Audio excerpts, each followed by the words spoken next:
Irelia buffs just in time for Worlds. Let's go! Not gonna lie, I'm kinda scared to hop into solo queue next patch.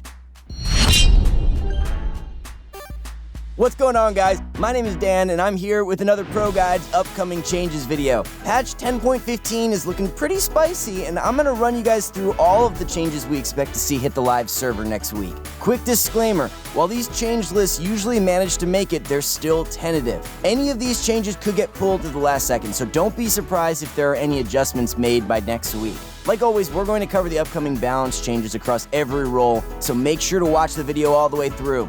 Before we start though, here's our question of the day. In the spirit of Lilia's release, have you ever had any weird or memorable dreams related to League of Legends? I've had a couple personally, and one of them was just a dream of me playing League for the whole day. I woke up thinking to myself, I play this game a little bit too much, and then proceeded to play League for the whole day, so I guess it was sort of a self-fulfilling prophecy. But let me know your guys' answers in the comments below.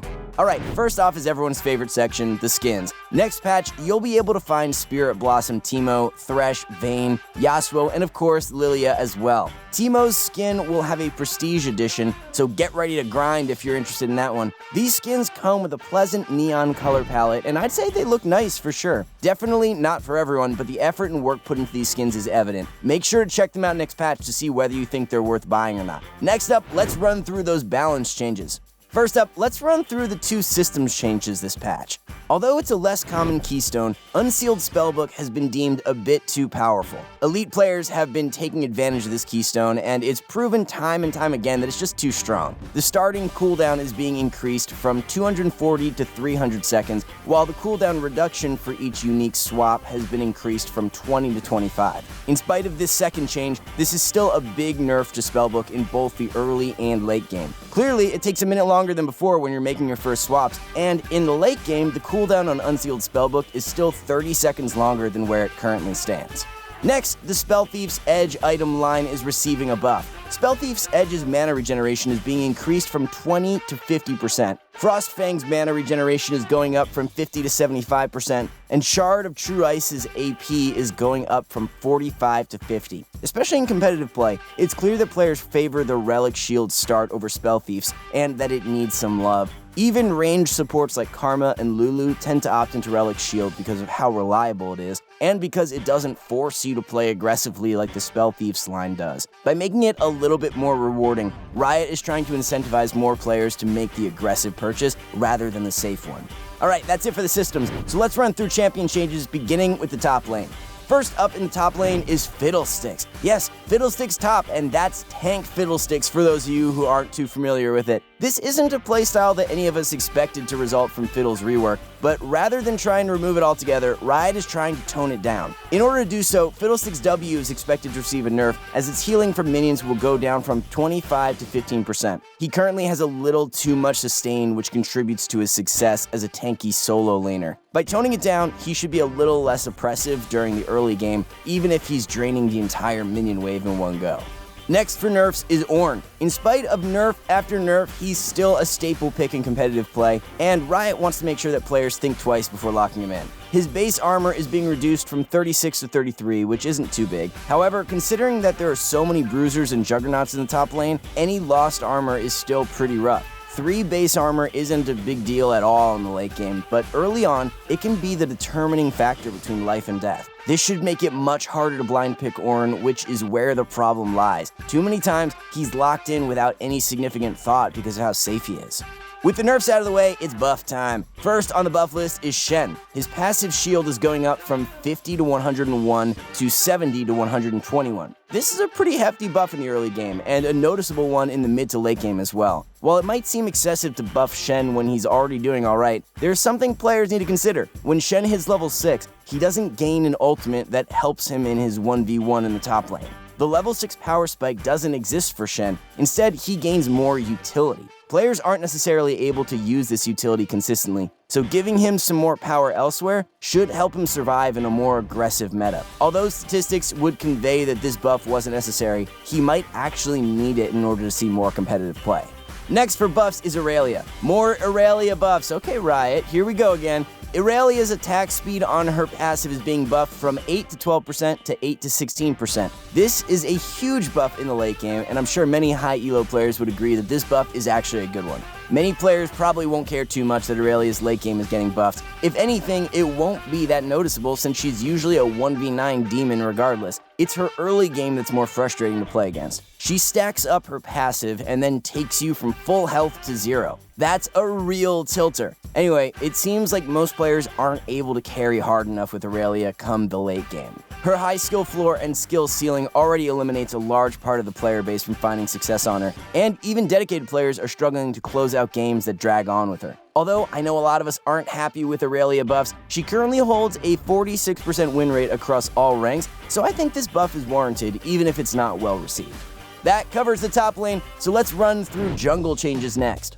The biggest change to the jungle next patch is that Lilia will be released. I heavily encourage you guys to check out our ability rundown that we already uploaded for you, and to also make sure you subscribe. We'll be releasing even more content focused on teaching you guys how to play her very soon. Her numbers are still receiving some fine-tuning, so I'll just give you a very brief rundown on her abilities. Lilia's passive allows her abilities to apply a damage over time effect on her enemies, and also marks them with Dream Dust. This Dream Dust ties into her ultimate. When Lilia casts her ultimate, all enemies afflicted by Dream Dust become drowsy and then fall asleep, just like with Zoe's E. Lilia's Q is basically like a mix between Hecarim and Darius' Q without the healing. There's a sweet spot that deals bonus damage. Her W allows her to jump toward a location, then deal damage around it. Again, there's another sweet spot in the center that deals bonus damage. Finally, her E allows Lilia to throw out a seed that has indefinite range. It stops only when hitting an enemy or terrain, and upon hitting an enemy, it slows them, deals some damage, and reveals them. Next up are the buffs in the jungle. First is Skarner. Like we mentioned in one of our previous videos, Skarner has been the target of some changes to help him out. His Q is receiving a pretty hefty change next patch. Just like our analysts predicted, he's going to deal percentage health damage. Rather than dealing 33 to 45% of his total AD, it'll now deal 15% of his total AD, as well as 1 to 3% of his target's maximum health. When empowered, it'll also have a similar ratio of 15% of his total AD, 1 to 3% of his target's maximum health, and also 30% of his AP as damage. Next, his Q's empowered buff duration is going up from 4 to 5 seconds, and the mana cost is going up to 15 flat rather than scaling up with level. Finally, his E will no longer slow down after hitting a target, which is a huge buff to it. Skarner is going to feel so much stronger, especially against champions that stack health. This will allow him to find some more success in a Juggernaut-driven meta, and hopefully see more competitive play as a result. Gragas. Another buff we expect to see in the jungle is Gragas. His W's AP ratio is going up from 50 to 60%, and his ultimate's AP ratio from 70 to 80%. AP Gragas will continue to become more popular as a result, and who doesn't love to see some insane Gragas one-shots? Well, obviously the people that are getting one-shot by Gragas, but when it's an allied Gragas, it's quite satisfying to watch. Gragas also holds a very low win rate, and this buff is pretty important for all players, low elo, high elo, and even professional. Overall, Gragas currently holds just below a 45% win rate, and these buffs should hopefully help him see better days soon. The final change in the jungle is to Lee Sin. Yes, he's getting nerfed. He's been S tier for quite a while now, and this nerf should take away some early game power from him. Lee Sin's W cooldown is going up from 12 to 14 seconds. A pretty huge nerf, especially when he doesn't use the ability on an allied champion. 2 more seconds on one of his most iconic abilities is a pretty big deal, and should make Lee Sin feel much more vulnerable after expending a ward hop or dashing to a minion. Alright, we're finished with the jungle changes, so let's head over to the mid lane next. Twisted Fate has recently broken into the S tier in our tier list, but that might change very soon. He's going to receive a nerf to his W. Its cooldown is going up from 6 flat to 8 to 6 based on skill level. This hurts a lot because at the moment, you don't max W until level 13. Players might have to adapt by putting more points into W early on and sacrificing a little bit of wave clear. Otherwise, they'll just have to deal with a longer cooldown on W early on. A higher cooldown on it also means that Twisted Fate will have less mana to work with. The short 6-second cooldown meant that Twisted Fate could constantly spam blue cards on waves to restore his mana pool. Adding on 2 more seconds means that there's a 2-second longer window for him to get punished. Next, Swain is receiving huge changes. His movement speed is going down from 335 to 325, and his passive cooldown is changing from 12 to 6 to 10 seconds flat, but will now scale with cooldown reduction. His passive's mana restore will be removed, and his Q cooldown is being buffed from 10 to 4 seconds to 9 to 3 seconds. It'll also fire in a narrower cone, but the bolts will pass through enemy champions. Also, Swain's W range is being increased from 3,500 to 5,500 to 7,500. Its damage decreased from 100 to 300 to 80 to 240, and its mana cost reduced from 70 to 130 to 70 to 110. Finally, Swain's E cooldown is being reduced from 13 to 9 to 10 seconds flat, and the mana cost is being reduced from 60 to 80 to 50 flat. While there are a couple of nerfs in there, the overall trend of these changes are buffs. Riot wants to make Swain feel more viable in high elo and competitive play, and I think these will do just the job. His W will act as an incredible long-range scouting tool and should also allow him to go for some long-range snipes if he walks into the river while trying to help out his side laners. The biggest change though is that his Q will fire through enemy champions. This will make him so much stronger in teamfights, especially when enemies clump together. That covers the mid lane, so let's run through the bottom lane changes next. First up in the bottom lane is yet another Aphelios nerf. We've heard the 200 years meme overused again and again, but it just doesn't end. Aphelios has been dominating solo queue and competitive play again and again, even after receiving several nerfs. Next patch, his Crescendum turret's activation delay is going up from 0.25 to 0.35 seconds, and their range is also being reduced from 575 to 500. Next, his Infernum Hurricane bolts no longer damage enemies they pass through. Once again, Riot is clipping away at some random accessory strengths that Aphelios had and trying to fine-tune him. The nerfs to Infernum should especially cut down on his excessive teamfight damage, while the nerfs to Crescendum should make playing against his turrets a little less frustrating. We've already got Heimerdinger and he's frustrating enough to play against. We don't want even more turrets to deal with. The range being reduced from 575 to 500 is a huge change. The average range of most marksmen is set to 550, so this change means that rather than finding themselves barely outranged, they'll actually outrange Aphelios' turrets and will be able to break them without taking some random shots to the face. The last change for bottom laners is to Caitlyn. Surprisingly, she's actually getting buffed. In spite of finding success at all ranks, Riot has decided they want to buff her, and it's looking like she might be broken next patch. Her base AD is going up from 62 to 65, and her movement speed from 325 to 330. For Caitlyn specifically, 3 more base AD is a huge deal. She's the go-to lane bully who looks to poke enemies over and over again whenever they want to farm. 3 more base AD will definitely add up over the course of the laning phase, and this buff is also nice for all players. Lower elo players get some last hitting assistance, while higher elo players can take advantage of the minor pushing advantage this buff provides. 5 more movement speed is also pretty big. Any movement speed is valuable for any marksman, as it makes it a little bit easier for them to kite opponents.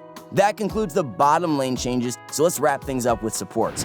Kicking it off for supports is a Thresh nerf. His W's cooldown is going up from 22 to 12 to 22 to 14. Let's be real here, no one takes my Thresh lanterns, so does this nerf really change anything? I'm sure that my ProGuides family and low elo can all relate. We throw our lanterns out to save our allies in need, but for some reason, they just look at it and walk right past it. You're trying to be their knight in shining armor, and they just respond with a "nah bro, I'm all good." And then suddenly, an ally has been slain. Our analysts believe that this nerf won't have much of an impact in low elo, but will have moderate effects in mid elo and big ones in high elo. Thresh's early game isn't getting hit since players don't start putting extra points into W until around level 8 at earliest. Fun fact, players in gold and below tend to max lantern last, so this is actually why we think the nerfs will have even less of an impact in mid to low elo, in contrast to high elo where players will max W second. Maybe maxing E second is the future, and players in lower brackets can now say they were cool before it was cool.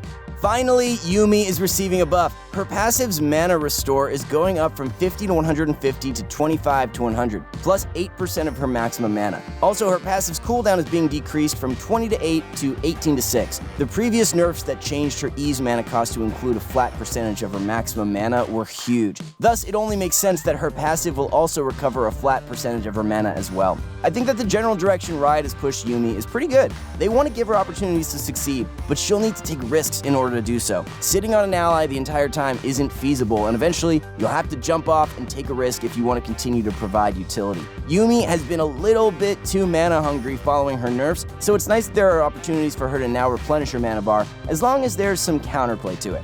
That's going to wrap up our upcoming changes for patch 10.15 video. Thanks again for watching, everyone, and make sure to check out ProGuides.com, as we have a bunch of resources aimed at helping you guys improve. We're always updating our content there, as well as here on our YouTube channel, so so make sure you connect with us by subscribing. Until next time though, I wish you guys all the best of luck out in Summoner's Rift, and I'll see you in the next video.